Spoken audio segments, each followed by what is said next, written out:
Hi, first graders. I'm back with the last two stories of my dog, my hero.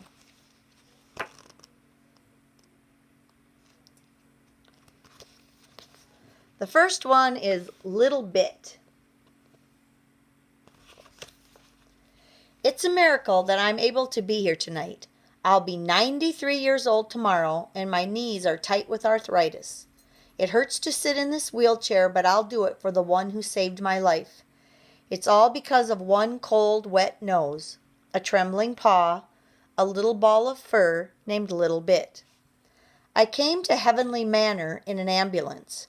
My home was taken away from me. Too old, is what my daughter said.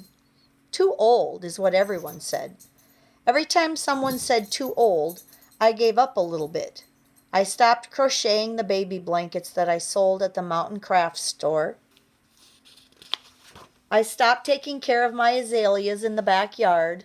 And finally, I just stopped.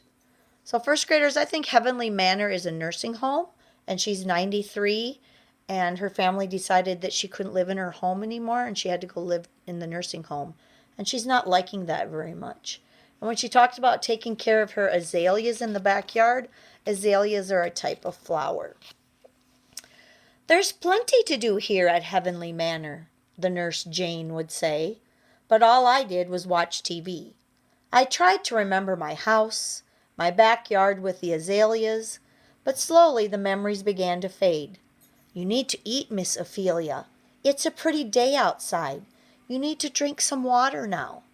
But I didn't want to eat or drink or look at the pretty day outside.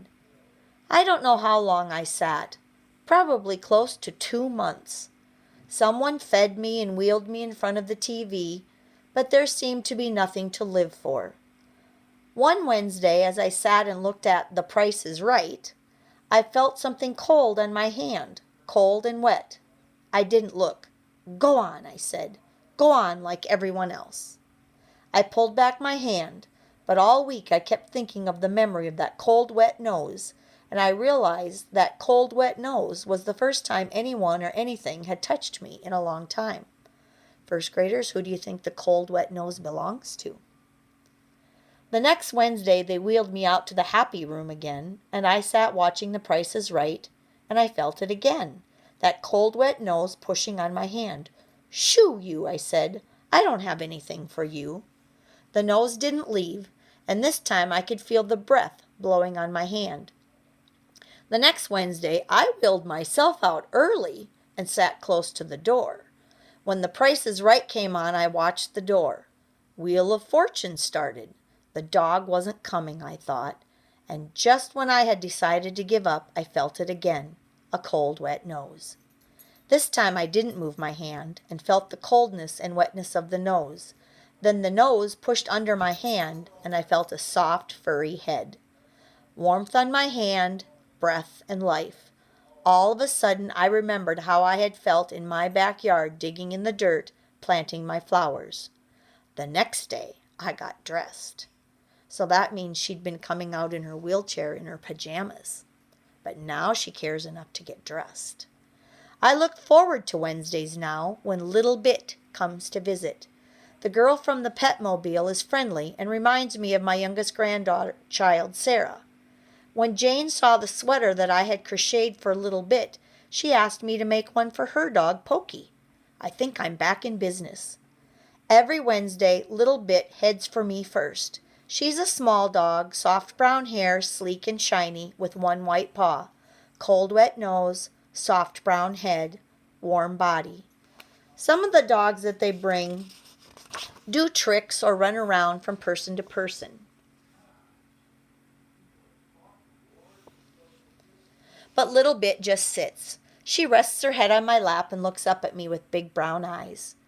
I think she needs a warmer sweater for winter. Blue would be pretty with her brown fur. I'll ride the shuttle bus to the mall tomorrow to buy some yarn. I read one time in a book about survival in the Arctic wilderness. The Arctic, which is way up north where the polar bears live. The rule of 3. You can go 3 minutes without air. You can go 3 hours without shelter. You can go 3 days without water. 3 weeks without food. 3 months without love. Little Bit may not have saved me with food or shelter, but sure as I live and breathe, Little Bit saved me with love. She's my hero. And the last one is Dopey. There were 7 pups. They'd been named Grumpy, Happy, Sneezy, Dopey, Doc, Bashful, and Sleepy after the 7 dwarfs. And wouldn't you know it, the only one that hadn't been sold was Dopey. We brought Dopey home and named him Harvey, but we couldn't quit calling him Dopey because that's what he was. The dog would bark at anything that was out of place. If I dropped a book on the living room floor, Dopey would bark at it. To shut him up, I'd have to say, "Dopey, it's just a book," and take it over there and show him. Here are just a few of the things I said to Dopey. "Dopey, it's just a bedroom slipper." "Dopey, it's just a paper bag." One time out in the yard, I even had to say, "Dopey, it's just a leaf." We kept hoping he'd grow out of it, but so far he hadn't. On the day this story happened, Dopey and I were in the back seat of the car. My mom pulled into the parking lot of a strip mall and went in Hair Today to get a haircut. She said she would only be about 15 minutes, but I'd brought a book along. Dopey and I sat out in the car. I was reading and Dopey was looking for something suspicious to bark at. It was hot, but we had the windows rolled down and there was a breeze. We'd been there about 5 minutes when Dopey stuck his head out the window and started barking. I looked and said, "It's just a car, Dopey." Dopey kept barking. "It is just a car." Dopey kept barking. Oh, all right. I picked Dopey up. He fit nicely right under my arm and carried him over to the car. "See? It's just a..." And I never got to finish the sentence. On the back seat of that car was a baby. In all this heat, there was a baby, and it looked like it was dead. I knocked on the window to get its attention. It didn't move. I tried to open the door. It was locked. I ran around to the other door. It was locked. I ran in Hair Today. I yelled, "There's a baby on the back seat of a car, and I think it's dead." Well, Hair Today emptied out so fast it was like those cattle stampedes you see on TV. I had to jump out of the way to keep from getting trampled. My mom led the way to the car. She figured out which one it was because it was the only one close to ours. "Somebody get me a brick," one lady yelled, rattling the doors and running around the car. One lady ran back in Hair Today to call 911, but my mom wasn't going to wait for any rescue squad or any brick. My mom threw open the trunk of our car, grabbed the tire iron, ran to the front window, pulled back like she was getting ready to hit a home run, and knocked out the window. Well, the baby was not dead, but the man from 9/11 said that if my mom hadn't acted when she did, the baby would have been. Another 2 or 3 minutes in the heat would have done it. We waited until the mom came out, and you wouldn't believe what she'd been doing all this time. She'd been playing video poker. She said she just meant to play one game, but she got so wrapped up in it she forgot all about the baby. My mom gave her a long talking to about taking better care of her baby.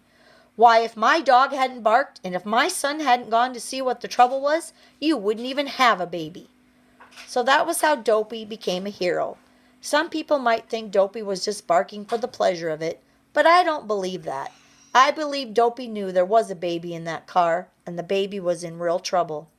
If Dopey does become hero, if he does get a medal, and I put it beside his bed, he'll probably bark at it, and I'll say, "Dopey, it's just a medal." Wait a minute, just a medal? What am I saying? "Dopey, it's the My Hero medal." That's what I'll say. That's what I hope I get to say. Okay, so if we go back to the beginning now, we had Smiley and the bull, Bear and Snowball out on the ice, Munchkin and the man and the snake, Old Dog and the tornado and the people in the trailer court, Buster and the baby in the stroller and the runaway garbage truck, Blue and the man who went out to cut down tree branches with a chainsaw, Little Bit that I just read you, who helped the lady in the nursing home, and Dopey who barked and saved the baby in the car. So who do you think gets the My Hero Award? Here's what they said. Friday evening, the 8 finalists in the My Hero contest appeared before the 3-judge panel, as well as a noisy packed house. After much deliberation, the judges chose a winner and issued this statement. We love all these dogs. Each one possesses a unique gift that makes him or her a hero. We would therefore like to issue the following awards. The David and Goliath Award to Smiley, who fought a giant of a bull. The Feat of Strength Award to Bear, whose magnificent paws saved a friend. The Sharp Eye Award to Munchkin, who knew a snake when he saw one. The Good Neighbor Award to Buster, who laid down his life for the baby next door. The Bark of the Year Award to Blue, who saved his bark for when it was needed. The Kindest Heart Award to Little Bit, whose love brought a renewed love of life. The IQ Award to Dopey, who used his good sense to save a life. The My Hero Award, because of the many lives he saved and because it was necessary for him to overcome physical difficulties to perform his act of heroism, we award the My Hero Medal to Old Dog.